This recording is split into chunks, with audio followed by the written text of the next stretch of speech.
대통령 선거가 끝나고 나서 이 가짜 뉴스가 또 창궐 하고 있습니다. 투표 용지가 2가지였다. 그래서 이것은 부정선거의 소지가 있다라는 뉴스가 나왔는데 그것도 사실이 아닌 것으로 밝혀졌습니다. 며칠 전부터는 이 SNS를 통해서 지난 5월 9일 대통령 선거는 보궐선거이므로 문재인 대통령 임기는 5년 뒤가 아니라 내년 2월 25일까지다. 이런 주장을 최명진 대법관이라는 사람이 그래서 나왔다. 이렇게 어떻게 보면 경천동지할 이 뉴스가 SNS를 통해서 막 퍼지고 있습니다. 그래서 오늘 우리 조갑제닷컴의 기자 조성호 기자가 대법원 공보담당관실에 전화를 했습니다. 그 담당자의 답변이 이렇습니다. 최명진이라는 사람의 대법관은 현직에도 없고 전직에도 그런 사람 없다. 그리고 최명진이라는 대법관 자체가 없는 겁니다. 두 번째, 그 사람이 주장한 내용이 거짓말입니다. 헌법 68조에 이렇게 되어 있습니다. 헌법 68조 2항입니다. 대통령의 고리 시 60일 이내에 후임자를 선거한다. 이렇게 적혀 있습니다. 근데 최명진이라는 사람은 이것은 보궐선거로 봐야 하므로 잔여 임기만 통치할 수 있다. 이런 주장을 했다는 것입니다. 그렇지 않습니다. 그런데 헌법에는 잔여 임기만 채운다는 이야기가 없습니다. 후임자를 선출한다고 되어 있습니다. 후임자입니다. 그럼 후임자는 그럼 임기가 뭐냐? 헌법 제70조가 대통령 임기는 5년으로 하며 중임할 수 없다고 되어 있습니다. 그러니까 후임자는 당연히 5년의 임기를 채우는 것입니다. 그것을 더 확실하게 하기 위해서는 공직선거법 14조 항에 이런 게 있습니다. 대통령의 임기는 전임 대통령의 임기 만료일의 다음날 0시부터 개시된다.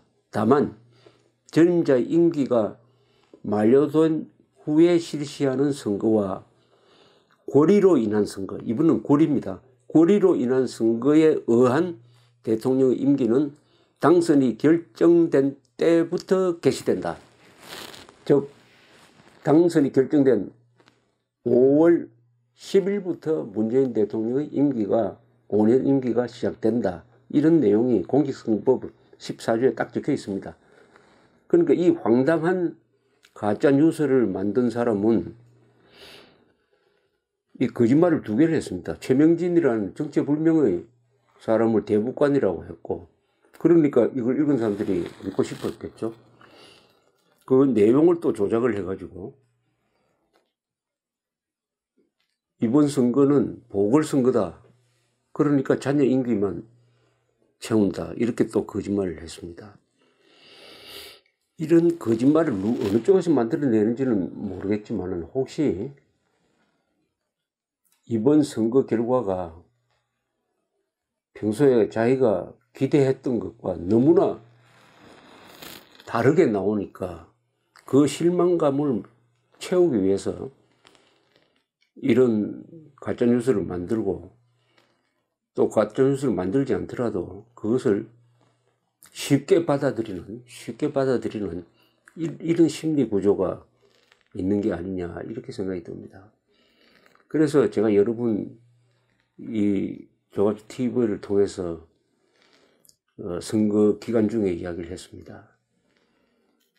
홍준표 후보가 당선될 것이라고 확신하는 사람들이 상당히 많은데 그것은 통계학적으로 불가능하다. 이런 이야기를 하니까 조갑제 TV나 저를 보고 비방하는 사람이 많았습니다만은 결과는 제가 예언했던 대로 그렇게 됐습니다.